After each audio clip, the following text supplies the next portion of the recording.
Hey there, everybody, this is Jesse Weber, and welcome back to Law and Crime Now. We have a full show for you tonight. We're going to start with the big updates this past week in Idaho. We're talking, of course, about the Vallow Daybell situation. So as you know, these two sets of human remains were found on Chad Daybell's property, and he himself has been charged with destruction, alteration, or concealment of evidence. Now, this is all in regards to the two kids, Vallow's kids, who have been missing since September, JJ and Tylee. Now, while authorities haven't positively identified the remains, relatives have confirmed that they believe these are, in fact, the children.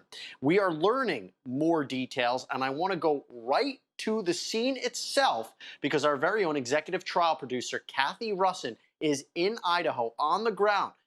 Cathy, it's great to have you here. I know you've been visiting the different sites, speaking to the residents. I want to start. What have you learned, if anything, about new information about what might have happened on Chad Daybell's property? Well, I'll tell you, there's been some conflicting information about bonfires on his property. There have been some neighbors that said they remember a very large bonfire last fall, would have been sometime after the kids left, and they've seen a few more bonfires since then. Yet another neighbor said they never really used the fire pit. He never really saw them use the fire pit.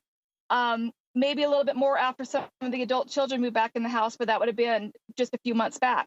So I don't know the story about the bonfires. But I'll tell you, it is interesting because, you know, in the hearing, Prosecutor Wood said one of the human remains were that they were of children, and that one of them was concealed in an especially egregious way.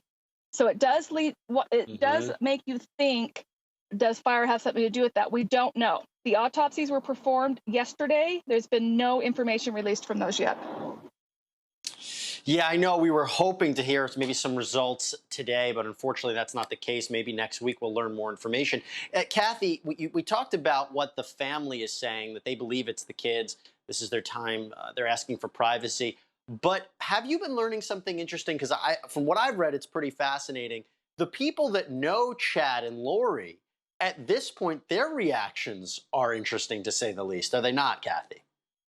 So they've had, you know, there have been some real supporters of Chad throughout time. And one gentleman specifically was very outspoken about supporting him all these months. And now he says he was deceived and that Chad lied to him. That's interesting. The other thing is what I personally saw here yesterday was Chad has all his 5 kids are adult. One of the adult daughters lives in a little house kitty corner from him. It's actually where I'm sitting right now. And yesterday they were moving her from that house into her father's house. So she is now living inside her father's house. The day before that, which was just the day after they found the remains, the police let all of them in, and I sat and watched them take furniture out, and they were moving stuff out. It's been so crazy while there was still crime scene tape around the yard. I mean, I can't say I'm surprised this case can't get any stranger, so nothing really shocks me anymore. But I might not be alone here because my understanding is you've spoken with some of the locals about what's happening with this big week. Cathy, who have you spoken to? Yeah, people are heavily emotionally invested in this case, as we all have been, but especially the people that live around here. And I spoke to a woman yesterday that's been heavily involved in social media all these months, trying to help find the kids. And she came to the site yesterday with her little kids, and I interviewed her. Let's take a look at that. Kind of helped me to, process and grieve a little bit. It's pretty sad. Have you been following this from the beginning? Yeah. Since about November is when I heard about it, and then it was just a couple weeks after I heard about it that it kind of broke that he, ran off and got married to Lori like 2 weeks later. And I heard you mention earlier that you were on social media about it. Can you tell us about that? Yeah. So I started out, I found a group called Christmas Misery that was on there, and so I joined that, and they're just, it was amazing, the people, the information that they can find online, the things that they know. When you have so many people coming together and putting together things that they know, the whole thing, you just learn so much from that. And I've gotten to know Tylee's aunt, and so I just feel really close. I feel close to these kids, even though I didn't know them personally. And I see you have your darling kids with you. So what are your feelings as a mom about these latest developments? It's just heartbreaking. It's taken a while to set in. I was really glad when they finally arrested Chad to know that justice is going to be served, and that people are going to be held accountable. It's really, really sad to know what the outcome is. Nobody was hoping for that, Everyone was hoping that the kids were, hidden away somewhere, like they were saying, Were you shocked when you heard the remains were found on his property? I was. I didn't expect it at all. I really kind of was still holding out hope. I didn't know. I figured there's probably about a 50-50 chance, that they had been killed or they were hiding somewhere. And I really was still kind of holding out hope that they were hidden somewhere, even though it was, the more you find out, the more it starts to look like that's, they weren't hidden somewhere. But I am shocked to know that they were just right here the whole time. I've been by here a few times, and so it's sad to know that they were just right here the whole time. Thank you.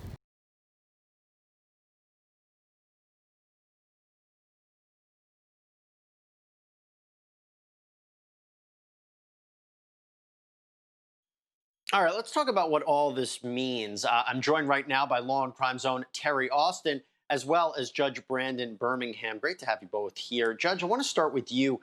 Is it strange to you that authorities are being very tight-lipped at this point? I mean, you go online, there are news outlets who are already reporting that it's the remains of the kids, yet authorities haven't said that at this point. Do you think they're being tight-lipped because we might see new charges against Chad, Lori, or both of them? That is certainly a possibility.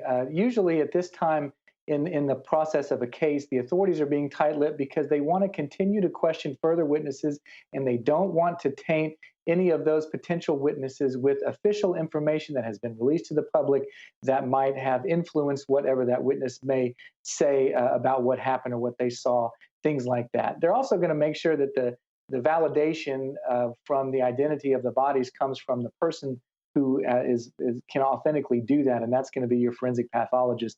And those tests take some time. Terri, if there's a possibility that we don't get the full information from the autopsy, I talked about this with Joseph Scott Morgan the other day, but let's say they can't get 100% positive ID on the remains, or they can't determine a cause of death, merely the fact that the remains were found on his property. Would that be enough to charge him and Lori with murder? Absolutely. I mean, to bring the charge, they have to have probable cause, and they have to believe that they can get a conviction with, all of the evidence that they can gather. And I think here, even if a jury doesn't know 1,000,000% that those are the children, if there's anything that leads them to believe that those are the children. And frankly, Jesse, we have remains of children, and they must have the teeth. Yep. To me, I think they will come back with a positive ID. Yeah, you mentioned that. Cathy alluded to it. Let's go back to a few days ago during Chad Daybell's first court appearance, when you heard prosecutor Rob Wood first revealing some new details about what authorities found. Lastly, the court has issued the arrest warrant. The court designated that it would address bond and or bail at the hearing set today. And so I'd like to hear argument from both parties regarding bail. So why don't I hear from the state first, and then I'll hear from the defense. Thank you, Your Honor. The state is requesting that bail be set at $1 million. While we recognize that felony concealing of evidence only has a maximum sentence of 5 years per charge, I think the background and context of this case necessitates a higher bail. One of the primary reasons we are asking that bail be set in that amount is that the evidence that has been concealed in this case, it's not simply a document, drugs, a gun. These are human remains. And we can, although those remains have not yet been positively identified, we are aware that those remains are the remains of children, which we believe is an aggravating factor. We have asked that the probable cause affidavit be sealed, but I would ask the court to take note of paragraphs 39 and 40 and the manner of the concealment of one of those bodies. which the state finds to be particularly egregious, both an aggravating factor and bears on character, as Rule 40 as Rule 46 allows us to look at. Your Honor, we understand that the possible sentence on this case is not that long, but knowing what the subject matter is, we find it extremely serious. And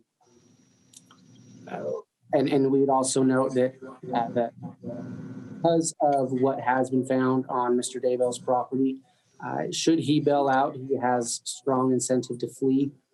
Clearly, this is the beginning now of an investigation into the deaths of children who are found on his property. And so that provides a strong incentive to flee, and we would ask that the bail reflect that. Whatever the court sets as bail, we would ask that the conditions be set that should he bond out, that he be required to wear an ankle monitor, and that his movement be restricted to Madison and Fremont counties. Hey, Cathy, I want to go back to you because we just heard he was arrested, he's charged, question of bail, is he a flight risk? He had time to leave before all of this happened. Now, you presume that he knew there were bodies buried on his yard, okay? Presumed innocent. But the question is, why didn't he leave? And my understanding, you and I have had discussions about this, he's been in constant contact with Lori while she's been locked up, right?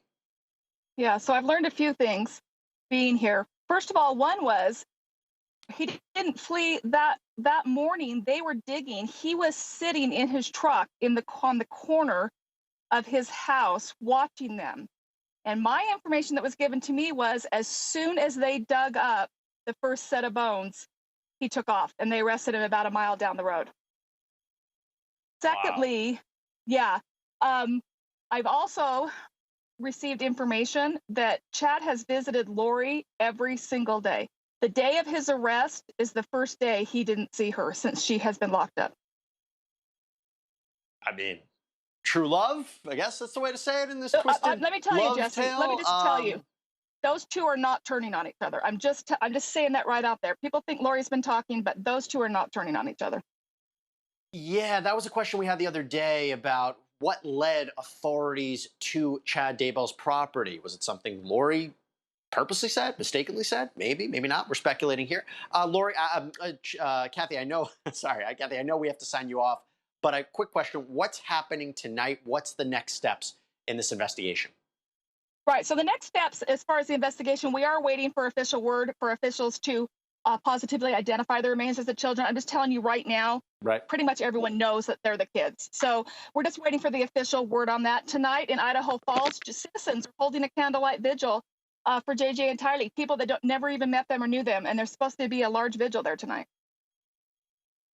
Wow. I mean, it's just absolutely tragic when you think about this. This is a worst case scenario, and unfortunately, it's unfolding in front of all of our eyes. Cathy, thank you. Excellent reporting in Idaho. We are going to take a break. When we come back, more discussion on this case.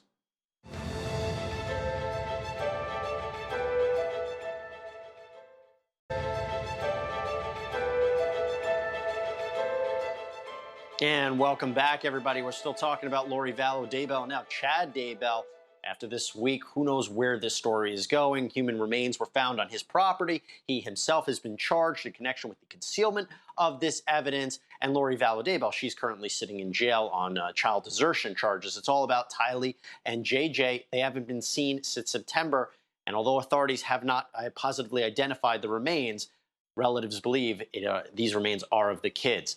The first time we actually heard a semblance of a defense was the other day when Chad Daybell's attorney, John Pryor, during this first court appearance, was trying to advocate that his client should get low bail.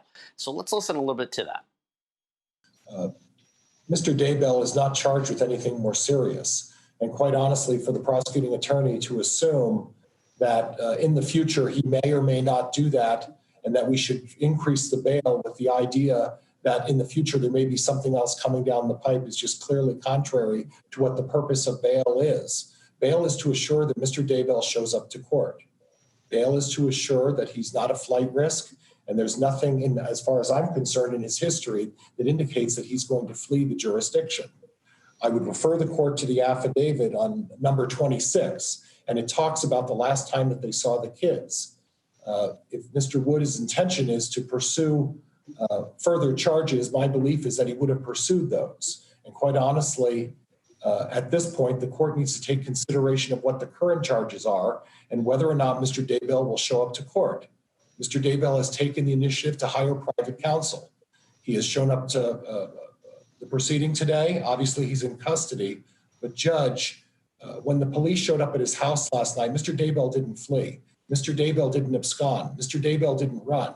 Mr. Daybell's intention was, through his counsel, to turn himself into the court if that was something that was going to happen and address these issues. He has every intention of addressing these issues. He has significant family in the community.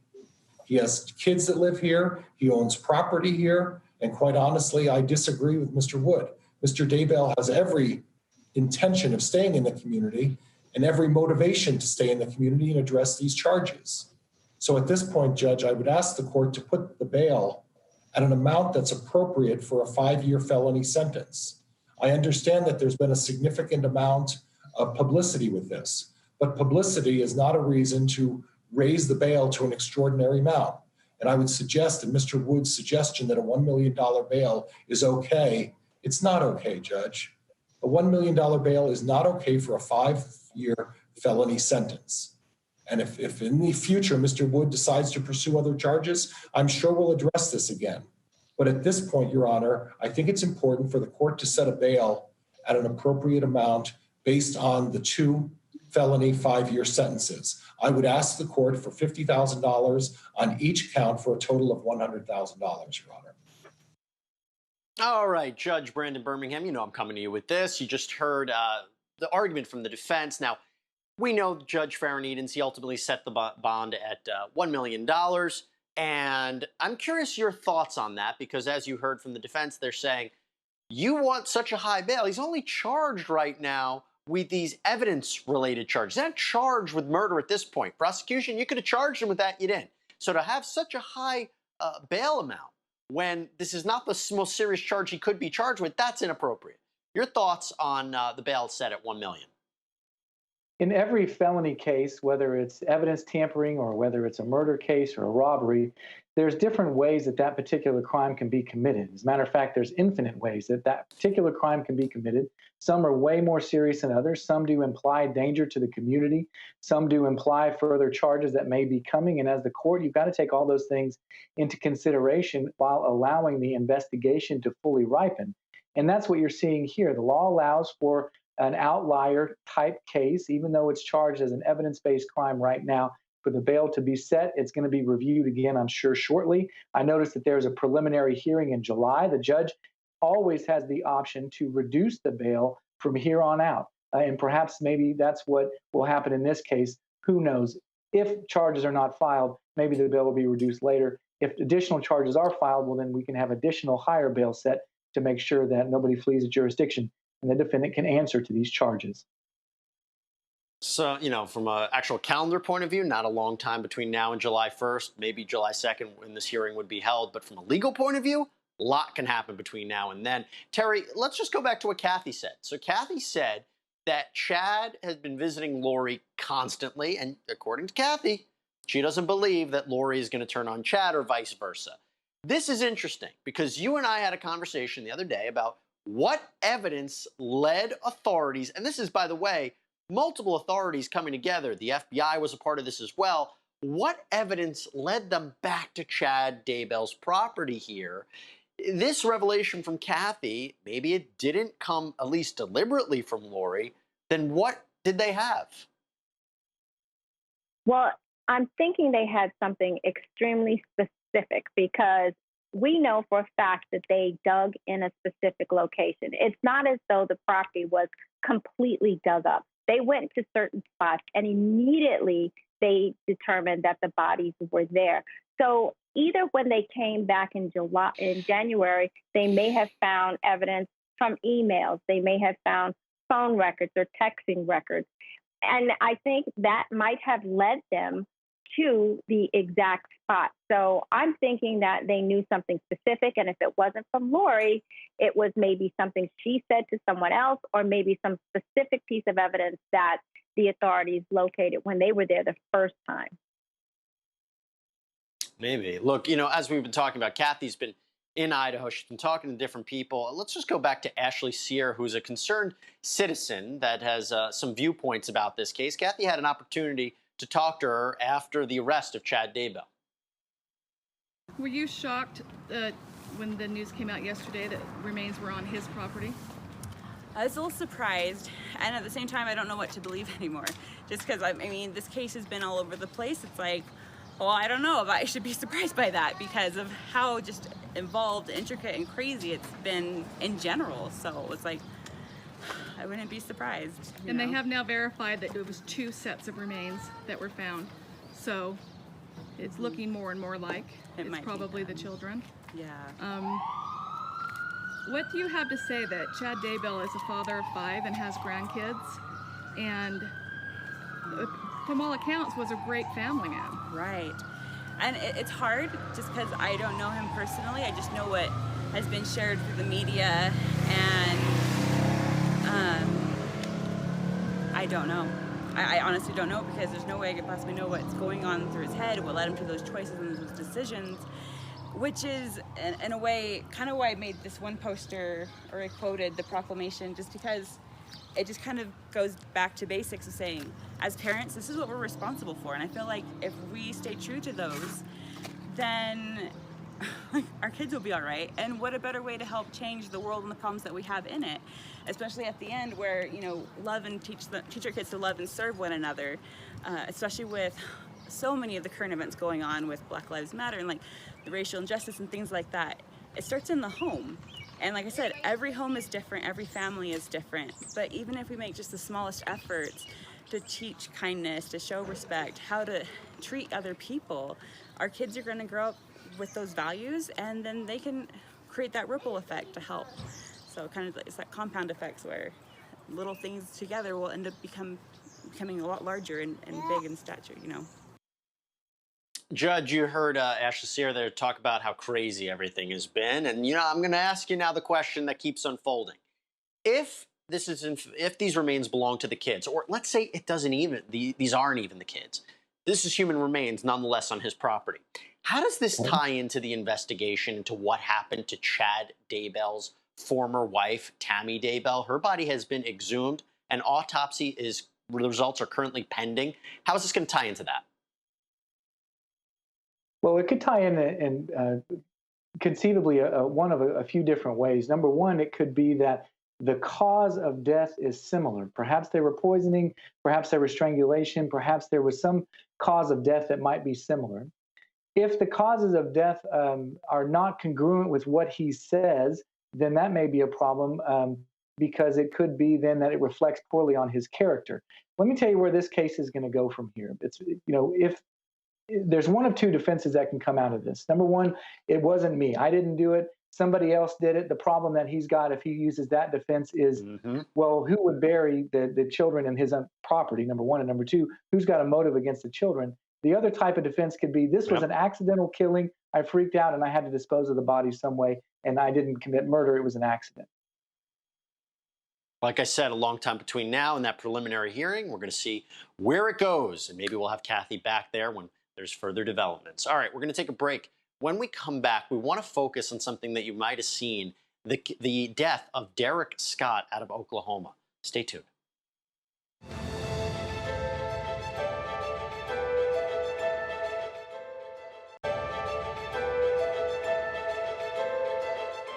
And welcome back, everybody. Okay, so you might have seen this. We want to go back to 2019, Oklahoma. There's a man named Derrick Scott who was arrested by police after a 911 call, someone saying that they believe there's a suspect who's brandishing a weapon. So the police arrive and they aggressively detain Scott. Later on, he dies. Now, the ME would say that he would die from a compressed lung. None of the officers are charged. However, the body cam footage from these officers is released. And I want to start, you're going to hear Officer Jared Tipton very carefully listen to what he says when Scott tells him he can't breathe.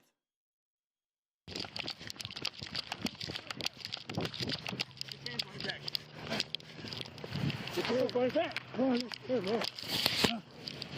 I can't breathe. I don't care. Okay, bro. Get your hands behind your back. Yes, ma'am, bro. Get your hand out of your pocket. Okay. Give me. No. Okay. Okay. I'm gonna tase you. I can't breathe, please. Got this hand. Okay. Okay. Okay. I can't breathe. I don't care. I'm going to tase you. Let's listen now. This is the body cam footage from Sergeant Jennifer Titus, who arrived on the scene. Okay. I can't breathe. Stop resisting. I can't breathe, please. Can't breathe. Okay, give me your hand. I can't breathe, please. I got hands, bro. Oh, I'm dying. Stop. Okay. Stop Okay. resisting now. Oh, please help me. Here. Help me, please. I can't breathe. I got this on. Oh, God, I can't breathe. Please. Okay. You want me to get it? I can't breathe. Here. Here's my medicine. Please give me a breath. My medicine. Please. Here, we gotta make a... I need my medicine. I need my medicine. Please, listen. 45. I need my medicine. They're showing I seven on your signal too on the radio. Oh.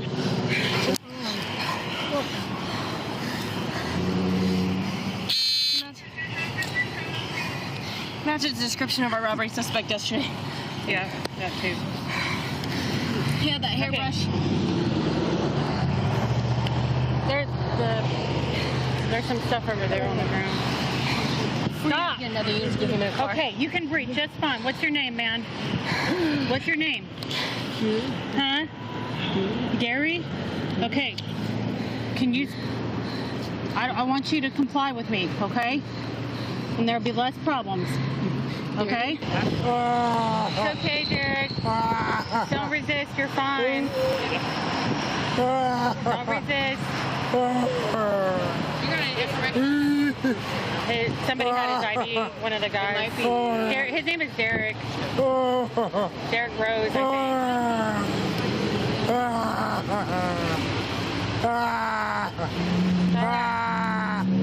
We need to go talk to the people that talk to the truck too. If he pointed the car. Was in his pocket. All right, a couple of things there. First of all, yes, incredibly graphic and disturbing images, and yes, very eerily similar to what George Floyd said. Mama, mama. Now, I want to pull up a statement. This is important. This is from the Oklahoma police captain, Larry Withrow. I mean, take a look. This is a two-part statement. And the first part is he says that there was a brief use of force when Scott was taken into custody. A handgun was located in his pants pocket, and an ambulance was requested. Now, you have to imagine this was justification for the later statement where he says, according to District Attorney David Prater, there was nothing inappropriate on the part of the officers, nor was there any evidence of any misconduct by the officers. Therefore, he cleared all involved officers of any criminal wrongdoing.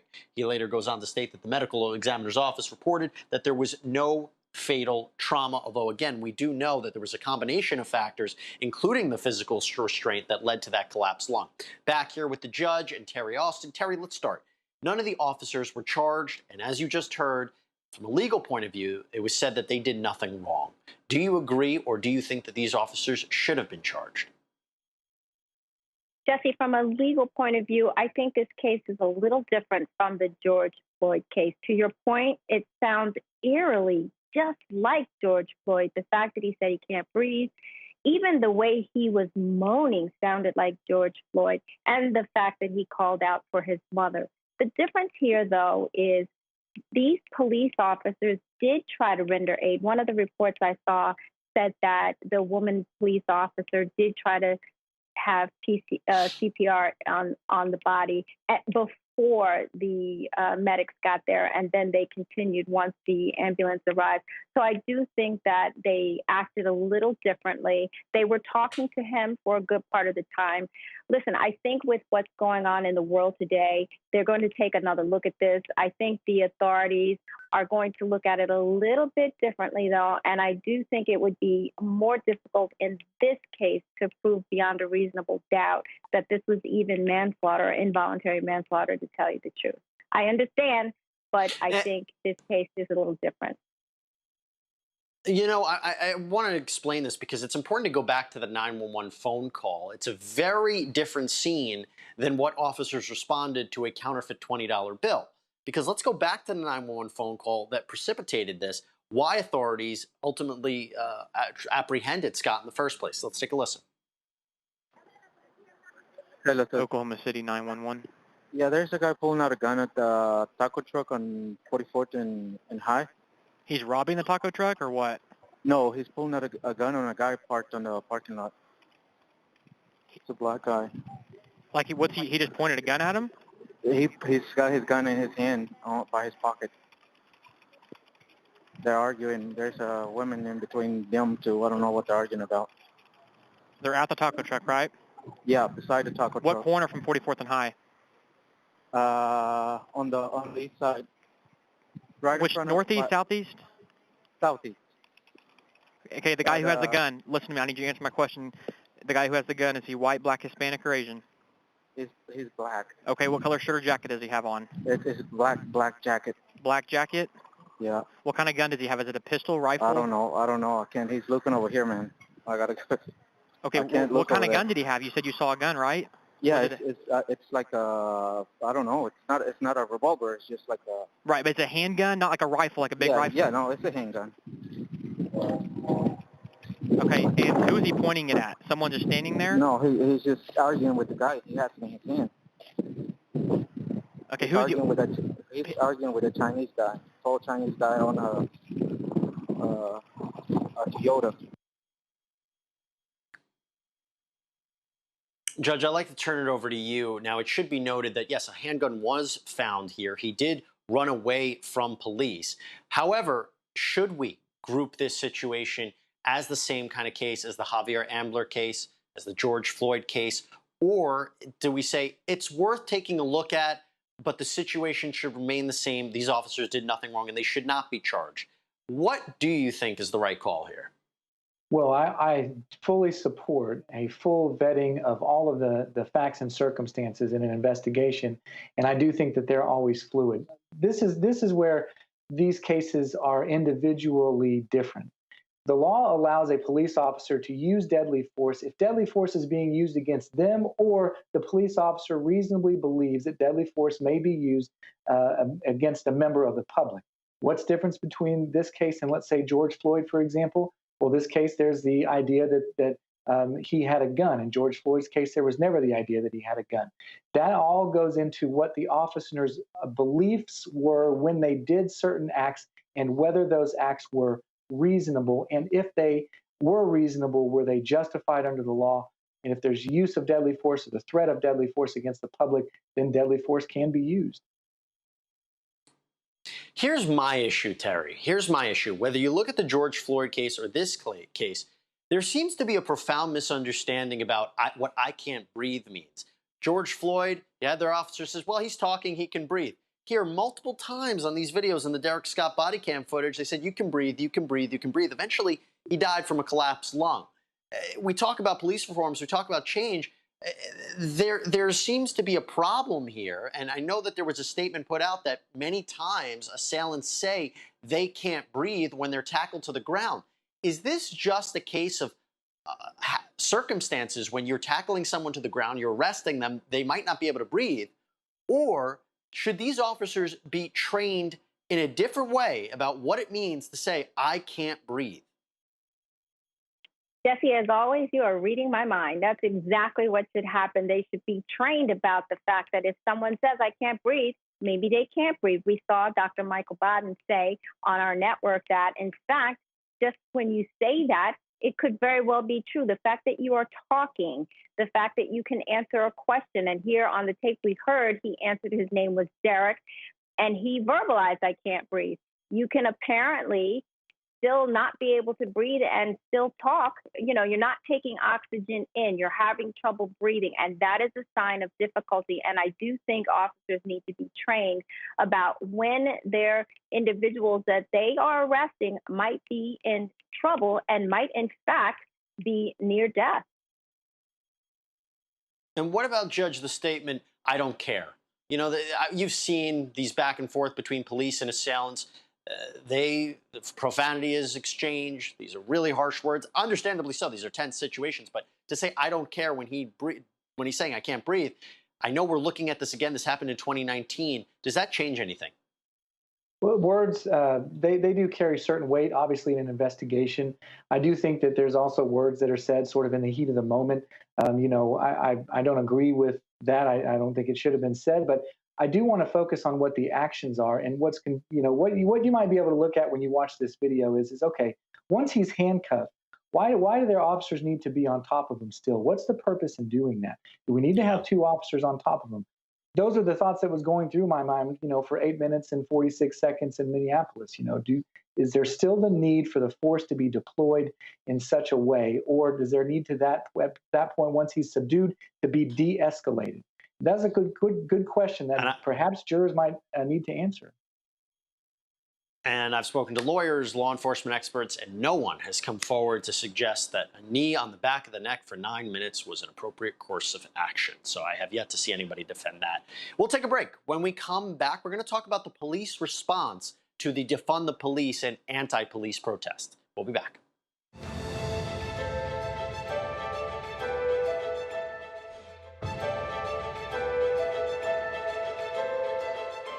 Welcome back. With the numerous police demonstrations taking place across the country against police brutality, it's not surprising that the police at this point are responding back.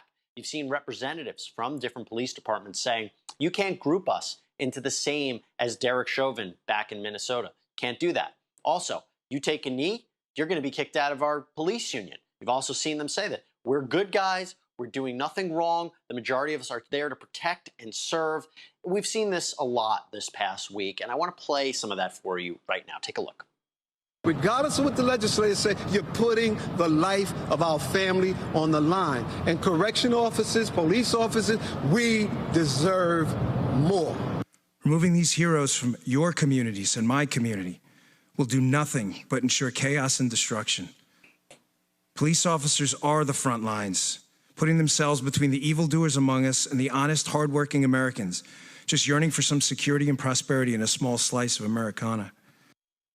So, Terri, this is a tricky question, and this is a sensitive issue, of course. But the big concern out there is that, is it fair to group all the police together? And will the end result be, and I've seen this criticism a lot, is that there's going to be less people trying to go into the police department. There's going to be people who quit the police department. There's going to be a chilling effect where in life-threatening situations, officers will be afraid to take action because they will be second-guessed, they'll be caught on tape, and that in total, this will have a negative impact.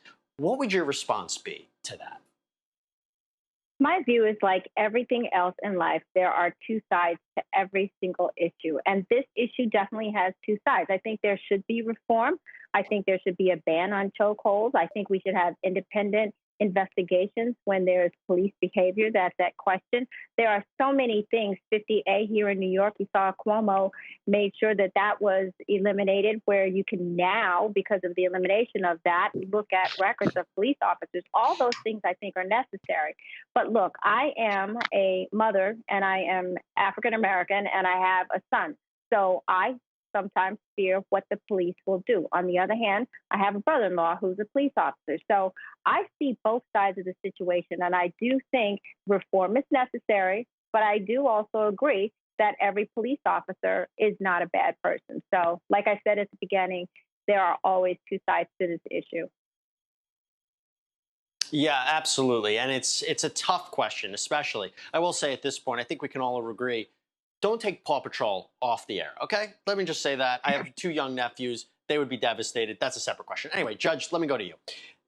I'm a lawyer, okay? I dealt with negotiations my entire life. And the question, of course, is there a negotiation to be had here? Because Pat Lynch, who was the PBA president, he said, look, the police were kept out of the negotiations in terms of repealing 50A, which is what Terri just mentioned. Should there be safeguards put in for police departments during this reform process? I mean, what should they be given during a negotiation? Because it wouldn't be better to have both sides meet in the middle. They should be heard. They should be brought to the table, and their voices should be heard. I think, what we're uncovering with all of the strife and the frustration that you're seeing expressed by police officers, like the clips that we just saw, is that nobody likes to be painted with a broad brush. Judge me based on my actions, not based on my badge, not based on my uniform. Judge me based on what I do. That is one of the biggest frustrations that some of the officers that I know very well and whom I have a lot of respect for seem to be telling me. Yes, there are bad apples. I got to tell you, Jesse, there are bad lawyers too. And I used to hate it, and I still do, when people paint with a broad brush about lawyers. They don't like them just because that's our profession. Give them a voice. Judge them based on their conduct. If they do something out of line, they need to be held accountable. That needs to be transparent and public. If they do a good job, that needs to be transparent and public as well. Yeah, I couldn't agree with you more. But they really do lead into amazing lawyer jokes, which I think we all really like. But let's just take a turn back. And we're talking, of course, this was all stemmed from the death of George Floyd. Okay, let's all not forget. Let's go back to the George Floyd case where you have the four former officers who were arrested in charge. Some developments here. And let's go back to Minnesota, where we actually heard from the police chief in Minneapolis about what's going on with the negotiations between the police union and the city. Take a listen. I am immediately withdrawing from the contract negotiations with the Minneapolis Police Federation. I plan to bring in subject matter experience and advisors to conduct a thorough review of how the contract can be restructured to provide greater community transparency and more flexibility for true reform. Now, this is not about employees' benefits or wages or salaries, but this is further examining those significant matters that touch on such things as critical incident protocol, our use of force, the significant role that supervisors play in this department, and also the discipline process to include both grievances and arbitration. Now, I believe I speak for my chief peers here in the state of Minnesota, as well as across our country, that there is nothing more debilitating to a chief from an employment matter perspective that when you have grounds to terminate an officer for misconduct and you're dealing with a third-party mechanism that allows for that employee to not only be back on your department, but to be patrolling in your communities. Okay, Terry, this is interesting. The ending of negotiations here, really not too happy with the police unions, especially when you're dealing with cases of police brutality or potential cases. But I've seen experts say, legal experts say, this is not legal and that this is ultimately going to end up in court, and this is going to be a fierce battle.